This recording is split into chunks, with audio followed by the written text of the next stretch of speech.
Hey, yo, welcome to the Five Heart Podcast. It's me, John Johnson, your fearless leader and the guy that started all this crap. I don't know where Greg is. Haas has a job interview. I think he had one today, and then he has one tomorrow. And I think it's important that Haas goes and gets a job and becomes a productive member of society. So I'm here by myself right now. I mean, we scheduled a live session, so we might as well do a live session, even if it's only for a little bit. Somebody else might show up, and we'll see what happens. I mean, Greg might show up, Nate might show up. If I ever had, I don't know if you guys follow Corn Craze, Connor over there, but he and I communicate, and he does a nice live show, but he does his with like a guy who knows how to do engineering and take phone calls. And I've thought about doing that, but it's a lot of, there's a lot of thinking going on when these things are happening, and it's hard to keep up on all this stuff. And I don't know if we'll ever do phone calls, but I have thought about some way that we could have more audience participation. I haven't figured that out yet. I have no idea what we're talking about. Other than that, there's a bunch going on. We have Illinois coming up. And we have Nebraska basketball kind of does an exhibition game against Colorado this weekend. And Nebraska lost in volleyball in 3 sets to those stinky Badger people from Wisconsin. And I just talked a lot. So Josh says he yelled at Greg. I hope nothing's happening that is bad. So I am completely ill prepared for this. So maybe you know what? If you guys have questions, throw them at me, and we'll see if Nate can join us. Nate was supposed to join me, and we have had problems with his audio, and we'll see how much better he's doing on a phone. How you doing, Nate? Hey, John. Is this better? It's better, but it's still a little choppy and behind. Okay. Did you have topics for tonight? We're a well-organized group. Somebody should be in charge of this. It's like Scott Frost is in charge of this shit. You know what I mean? Kind of shows up when he wants to and just man, we're going to just beat that guy into the ground. I am for the rest of my life. Okay. I'm okay with that. We're going to do this. Yeah, the audio is pretty bad. Well, I can iPad, and if that doesn't work, then okay. Yeah, we'll try. We'll figure you out later. Thanks for trying. All right. Bye. Take care. Like I said, we're a well-organized group. Okay, you know what? We'll just go right into the comments. Let's see. I did the video last night about the post-game reaction on the Wisconsin game, and I'll let you in on a secret. When I do football recaps and stuff, I kind of get the flow of a football game, right? I can pay attention to what's going on throughout the game. And how do I put this? I understand the important plays, and I understand the flow, and I understand how to write a recap and how to do a recap. But when it comes to like sports where there's a movement all the time, like football, you have a play and then you pause. You have a play and then you pause. And I can do that. For some reason, I really have a lot of difficulty with like being able to report or regurgitate a sport like volleyball. My point is this. I thought it was interesting. I did the reaction, and what I really wanted to say was what other people said in the YouTube comments. Like, for example, we did a very bad job of passing. And I remember reading, if you remember right, John Cook has a national championship book out about how his coaching stuff and everything like that. Brandon Vogel, nice guy, really good writer, Hale Varsity. I think he wrote it really, and then John Cook, they kind of co-wrote it together. But the one thing that stuck with me about that book is, I think it was John Cook that said you only play as well as you pass, and Nebraska didn't pass well. And what you saw from Wisconsin was when they dug the ball, they passed it very well to Sarah Franklin, and she kicked our ass, and it was really disappointing. The other thing somebody made was Whitney Lowenstein. Good God, Whitney Lowenstein was having a hard time, and I think other players tried to either compensate for that or, that's kind of what I took away with it. And then I did the video about Illinois, and that was kind of a little bit under duress too, because I had a server down this morning, and I knew I wanted to get an Illinois video out and talk a little bit about Illinois, but at the same time, I had people screaming at me about, oh my God, the server's crashed and we need to do something about it. So it was interesting. Okay. Let's take a look at your comments. Matt Hansen says, always enjoy your shows. Thank you very much, Matt. Oh,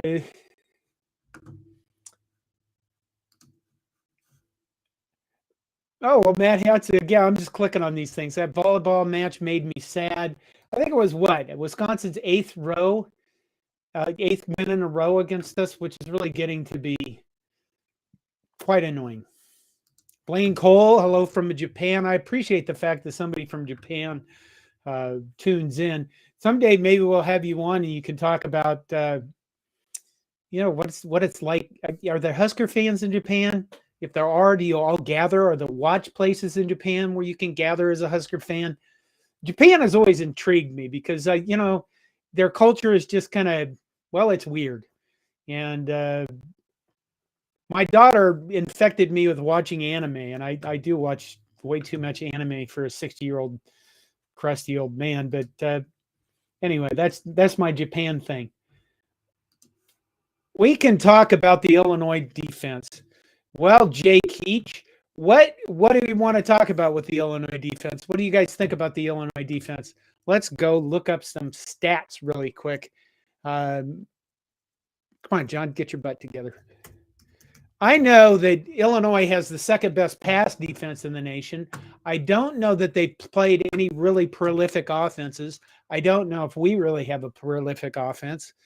But I think the biggest question about this game coming up that I didn't cover completely was, is Illinois going to be able to cover Trey Palmer? Is Tommy Hill going to get into this game? And I think we've seen a little bit about him being just a shred of him being athletic. And it'd be nice to see more out of guys like Marcus Washington, Alante Brown. Okay, nationally, let's look it up. Nationally, total defense, number one is Illinois, giving up 221 yards a game. That's pretty exceptional. Let's go down and take a look at their game log.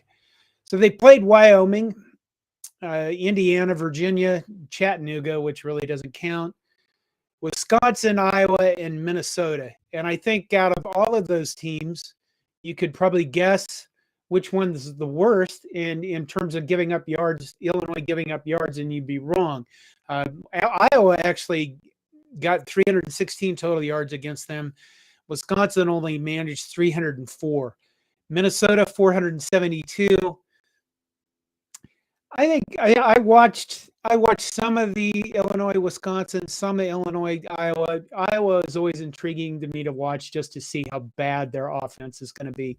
And the whole Ferenc thing is kind of, it's like watching a car. You're in heavy traffic and you go past a car wreck and you're constantly looking over there to see how bad it is. That's why I watch Iowa football right now. It's kind of sad, but that's true. They beat up. I think the one point I probably didn't make that I really wanted to make in the video about Illinois is I thought they physically beat up Minnesota, and that was kind of surprising to me because I thought Minnesota was a pretty well. I think Minnesota is intriguing to me because they went through their non-conference schedule like butter and a hot knife thing. And then they really have bogged down lately. They beat up Minnesota. They ran over them, and Minnesota really didn't. I don't know. I didn't feel like at any point in that game Illinois was going to lose, and I thought Minnesota would be much more physical than they were. They have one of the things that I think we need to be aware of is that if you go to sacks nationally, whereas Illinois is 15th with 23 sacks, but when you really look at the statistic here, at sacks per game, it's Illinois is 11th with 3.29 sacks per game. You go and you look at the game log, and what do you see?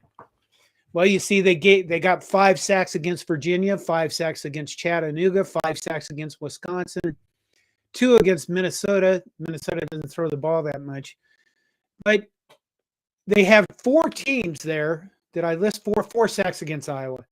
4 teams there where they got 5 sacks apiece. I mean, you kind of look at them, and I think in the past, you probably, at least I do, when I saw this, I thought, well, they're getting sacks against not very good teams. And then I thought, well, okay. We're not a very good team. That's the reality of the situation. Our offensive line is not very good. Casey Thompson, I hope, has a lot more pocket presence in this game for his life's sake. Iowa, they probably got 5 sacks against because Spencer Petras can't move he can't move very well at all. And let's face it, Iowa's offensive line isn't as good as they've been in the past. Wisconsin, 5 sacks. That was when Wisconsin was still trying to figure out what they were doing after their head coach got fired. So you had that kind of mentality game there. So I think I did say in the preview video today, it was also a prediction video, and I guess, let me take more looks at the comments here.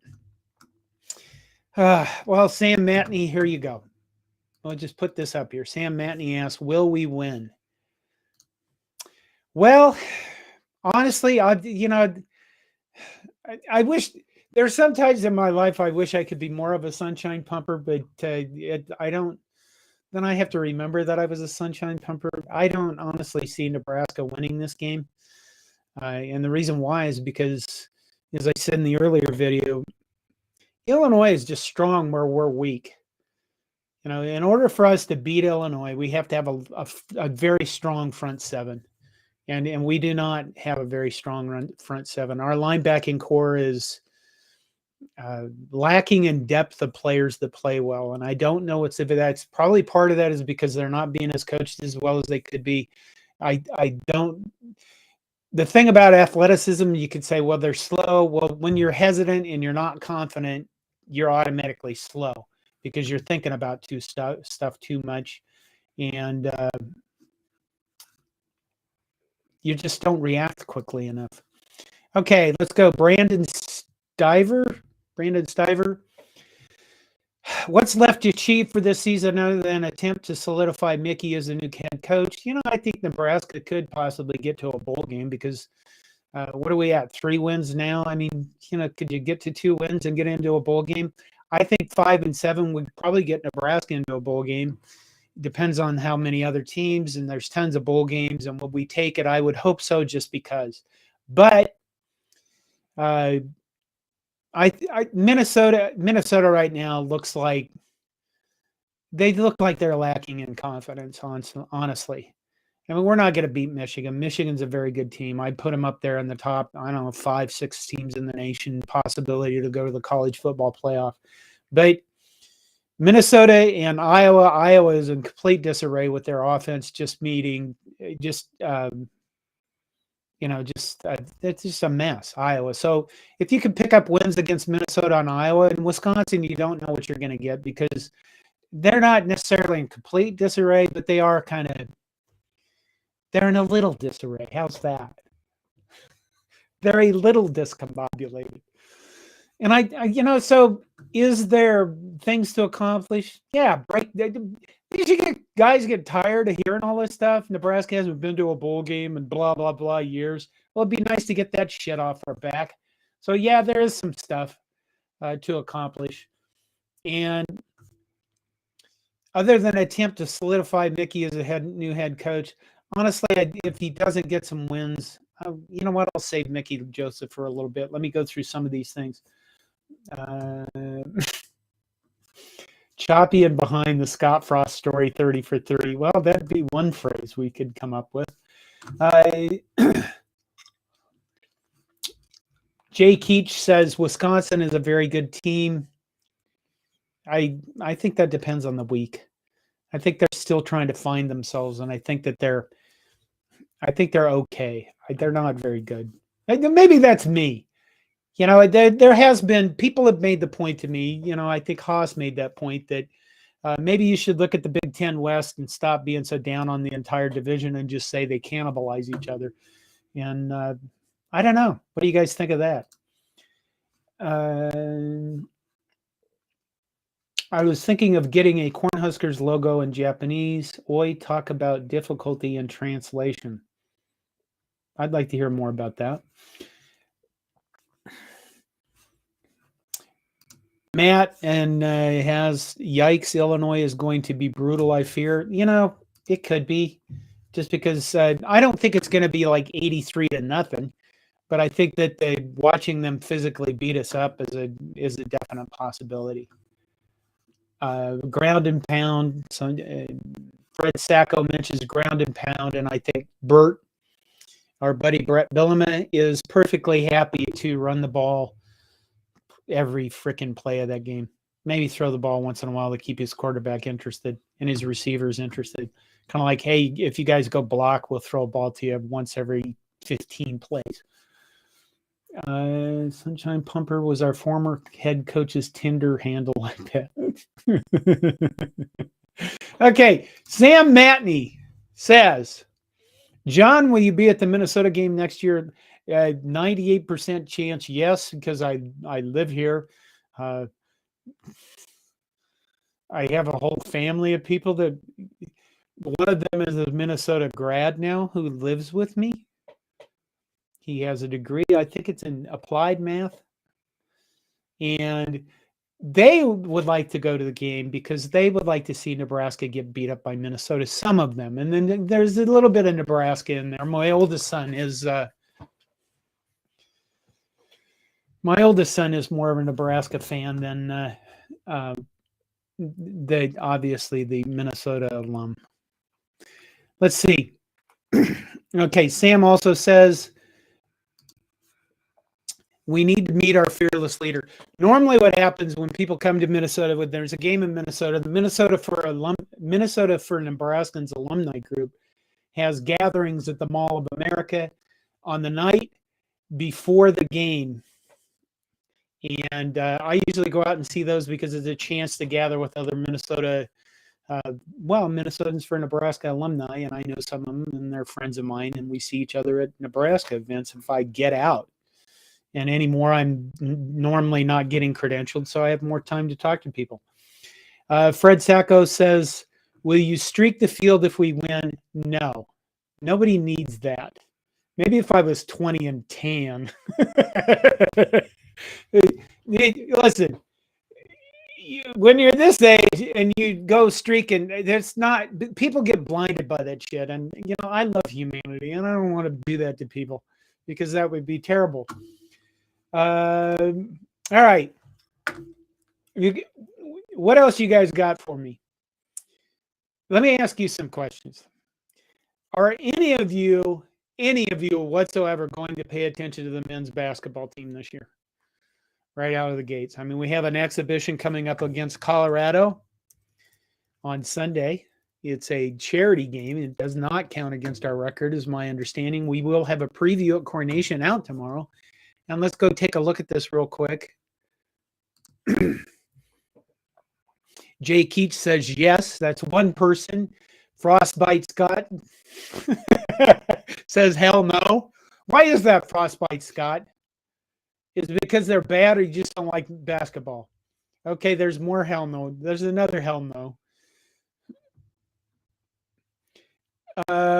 The game against Boulder against Colorado is on the Pac-12 Plus stream, which sounds like 4 people will be able to see that. Your audio is in and out, busted up. Maybe we're having a problem with all of this stuff, because we did have a problem a couple weeks ago. with audio. And maybe I could probably keep my face closer to the mic all the time. Anybody else having problems with the audio? Let's see. Sam Matney says Nebraska has a basketball team. Yes, we do. It's kind of required to be in the Big Ten. You have to have a basketball team. And I know that there's a lot of people that are like, we should get rid of the basketball team. But, the basketball team actually makes a lot of money. So,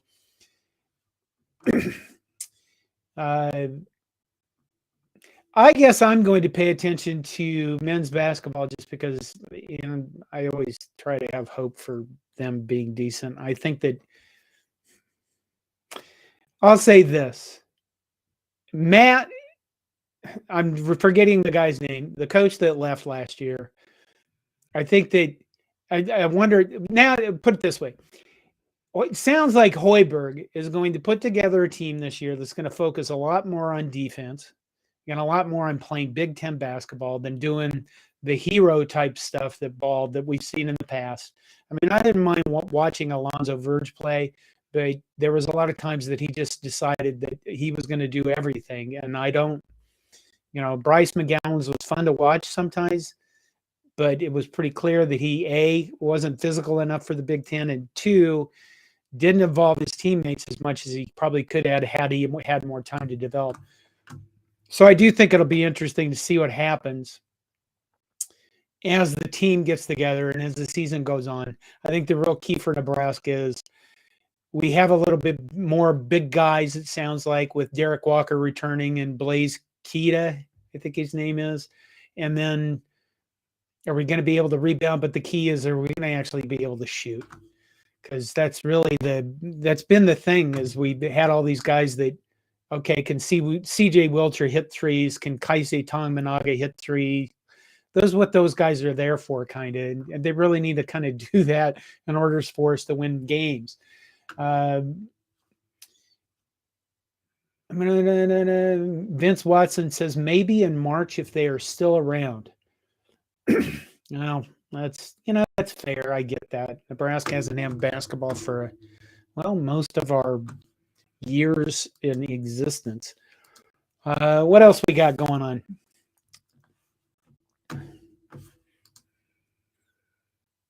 Illinois.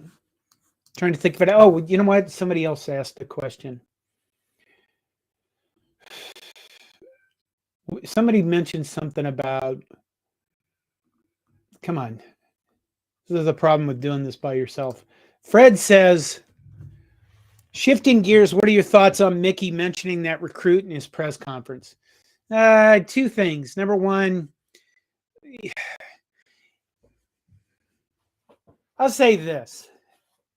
It's very interesting. I think about the difference that's happened in the last 3 years with this kind of stuff. 3 years ago, people would have blown up and said, oh my God, that's a recruiting violation. And everybody would have shit themselves. And the NCAA probably would have gone, oh, that's a recruiting violation. Violations. And now you kind of look at it and you go, yeah, it's against the NCAA rules. Nobody gives a shit. They really don't. I mean, it might be 2 years from now, somebody will come back and go, hey, you violated a rule. Why don't you, you know what? You can only have 2 pizza parties this week. For 3 weeks, you can't have more than 2 pizza parties. There's your thing. And it just, the NCAA is so unbelievably toothless and unbelievably inconsequential. They recently released some NIL guidelines, name, image, likeness guidelines. And if you look through them, they basically say that schools can't provide an incentive directly to the recruits. Schools can't provide, a booster can't give money to a collective and then say it's directed specifically for this recruit. That's what my understanding is. Also, athletic departments can't provide services to a recruit unless they're available for the general population. Now, what this means is if a recruit comes in, right, and they're going to get a NIL deal, which means remember the DeColdis Crawford ad that blew up and went everywhere? Okay, let's say you're a company that wants to have a recruit do some advertising for you. Well, that recruit the school can't just give them advertising. He can't give them designers to do their designs. unless they make it available to the entire general student population. So, which that was always true in the first place.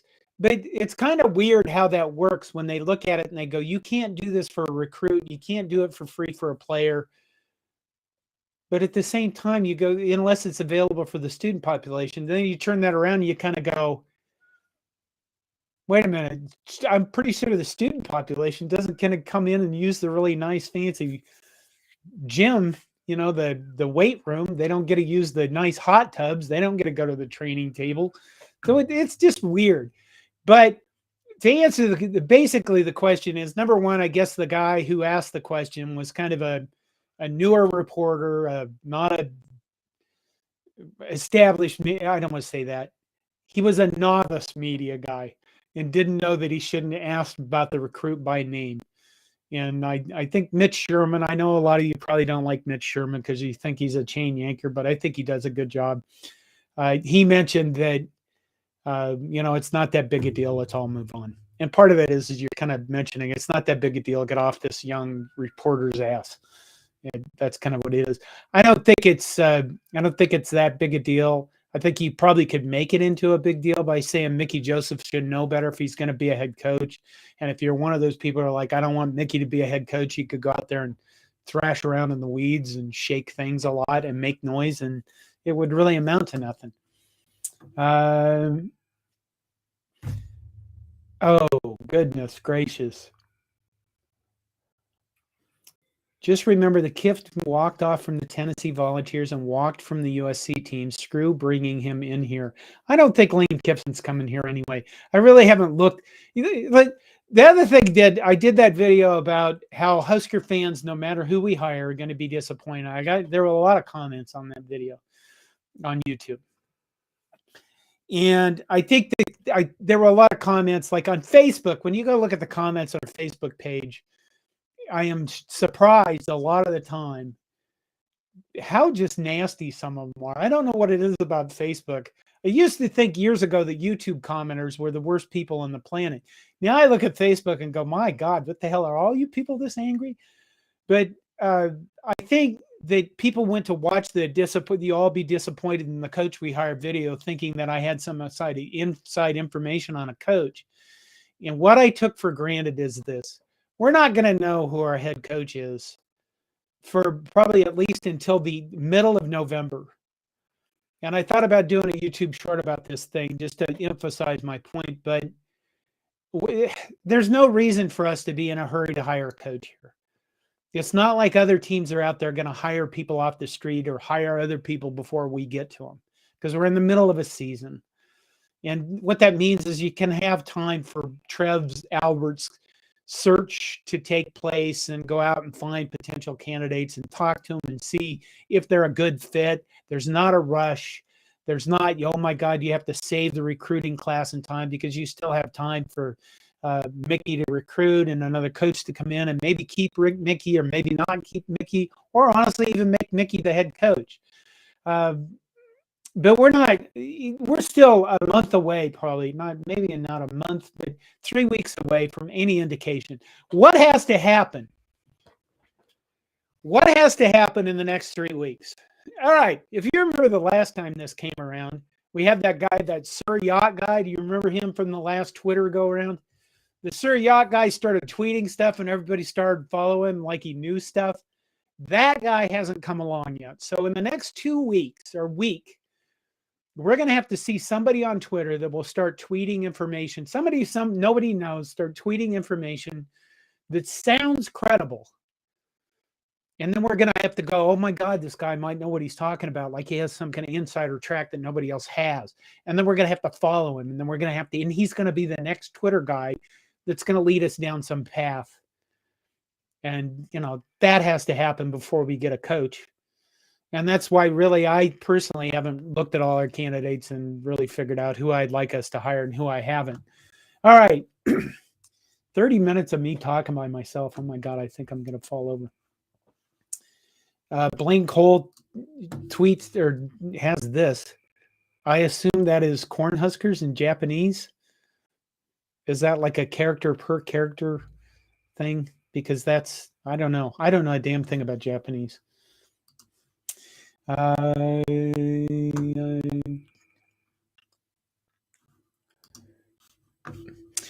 Cornhusker Corner makes a good point. If Trev hires Mickey, he buys himself a second chance at the hire. No one would blame Trev for Mickey if he doesn't work out. Draft up the contract. That's probably a very good point, and I wonder if it's true. Does he buy himself a second chance?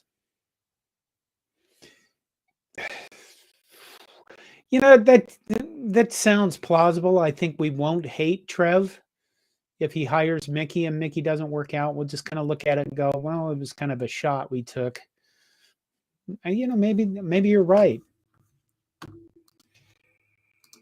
And there's more from Cornhusker Corner. On the other hand, if he hires some guy that he likes, it's definitely on Trev in the eyes of the fans. Yeah, that's true. I mean, it is his job. I guess for me, I look at Trev Albertson. I think what's really important, not just beyond hiring the right football coach, is having the organization all kind of get together. And I think under Bill Moose, the organization got very scattered. In other words, it wasn't copacetic. That's the word. You know, not everybody was moving together. Not everybody seemed to have the same goals and visions. And I think when you have what is it, 22 sports, you have the coaches and the assistant coaches, all those sports, and you have all the assistants and the trainers and all the nutrition people and all the people who are staff people, and they should all have the same vision, and they should all be there for the same purpose, and that is, you know, getting the most out of their student athletes. You know it's about winning, but does anybody pay attention to bowling wins or rifle wins? They certainly do. But it's still about making the experience the best for young people to be at the University of Nebraska, I think. And I think under Bill Moose, I think a lot of that stuff got scattered around. And I'm thinking about and I'm speculating on some of this stuff. I don't really have any big information. When you looked at the media contracts, how they brought all the media stuff inside and then they went back out and sold it off again after Trev showed up, I think that's an indication that people didn't really know where they were going and what they were doing. And Cornhusker Corner points out, even our branding is inconsistent. That is one of the things that Trev is supposedly changing going forward. Bring Blonde Herbie back. You know, the only thing I'll say about our mascots is this. I love Little Red, and I know a vast majority or a great number of you hate him. And I still want to do a story video about Little Red, and that's something for the future. All right. Let's see. What else? We are a volleyball and blowing school. I think that should be bowling school. Get over it. Well, right now we are probably a volleyball and bowling school. Where rifle team does pretty well. Women's basketball, women's softball won the Big Ten last year. Wrestling, we're not bad at wrestling. And you know what? That brings up a story I'll tell you. Earlier today on Instagram, I saw a photo of Mark Manning, and I don't know how old Mark Manning is. I suspect he's around my age. But being around Mark Manning, you literally can get addicted to meth with being around Mark Manning just by being next to him, because he's that energetic a guy. And this photo on Instagram, he's got to be, I don't know, 60 years old, and he still looks like he could kick the shit out of a lot of people. And for some reason, now we keep getting porn people coming in again. Okay. I'll tell you a story about Mark Manning and I'll go. And I probably told this story before. I was I think it was the Big Ten Wrestling Championship at Williams Arena in Minnesota. I think it was 2019, the year before the pandemic. And I walked into, one of the areas where they were feeding everybody, and Mark Manning was there. And Nebraska's Sid, and I can't remember the kid's name, young man's name. He was standing there talking to Mark Manning, and he was reading him off all of what happened the night before with all of the teams. Like, he's like I don't know, the basketball team did this, the women's basketball team did this, I don't know what it was, tennis, whatever. And he sees me standing there looking at him, and I've met him before, and he looks at me and he goes, "Hey, I'm a Husker." And what that meant was he was interested in how all the other teams were doing, because these are his colleagues. And whenever I think about our athletic department moving together and in a line with a vision, or in the same direction, that's what I think of. I think of all of our coaches, all of our assistant coaches, all of our strength people, our conditioning people, nutrition people, our sports psychologists, all their staff. I want every one of them to look at themselves and say, I'm a Husker. And I think that a lot of times that very simple idea gets lost. And it gets lost because sometimes you just have people come into an organization, they're all about themselves. And they can be very detrimental to an organization. And you can guess where I could go with that. And I think that that's all I'm really going to say about that, because it's in the past, hopefully. And I think that's when you look at Trev Alberts and look at this whole idea of, is he going to hire a coach, and if he's not a good hire, does he have to go too? I think that if he is an athletic director that can keep the whole athletic department aligned with, I'm a Husker and we all have the same vision, I think that he'll be fine and for the long term. And I hope so, because Trev Alberts seems like a pretty decent guy, and he seems very professional. He seems like he knows what he's doing. And I think with that, I'm probably going to sign off for the night. And because my God, it's exhausting talking this much. I mean, sometimes when I'm home working alone, I have arguments with myself but they don't last 37 minutes. Okay. Is there any other points, any other questions you guys have about what's going on in the world? Well, at least with athletics. There's a big world out there. All right, we'll leave with Cornhusker Corner. By the way, thanks all of you for showing up and staying this long. I think a lot of fans, including myself, see greatness in Mickey, but he has the next 3 games to prove he can be great here. Go Big Red. That's probably a good point. I'm not 100% sold on Mickey Joseph as a head coach, because his inexperience really bothers me a lot in terms of will he be successful? I don't think we want something that's just going to be a learn on the job thing. On the other hand, if he could surround himself with really experienced people, maybe he can do great things. I think Mickey Joseph is going to be bound for greatness somewhere, whether it's in Nebraska or not. We're going to have to wait and see. And I think I'll let it go at that. I know Sam Roberts says, please don't leave us yet, John. We desperately need you. I'm not dying yet. At least I don't think so. So I'll be back soon. You guys take care of yourselves. Go Big Red.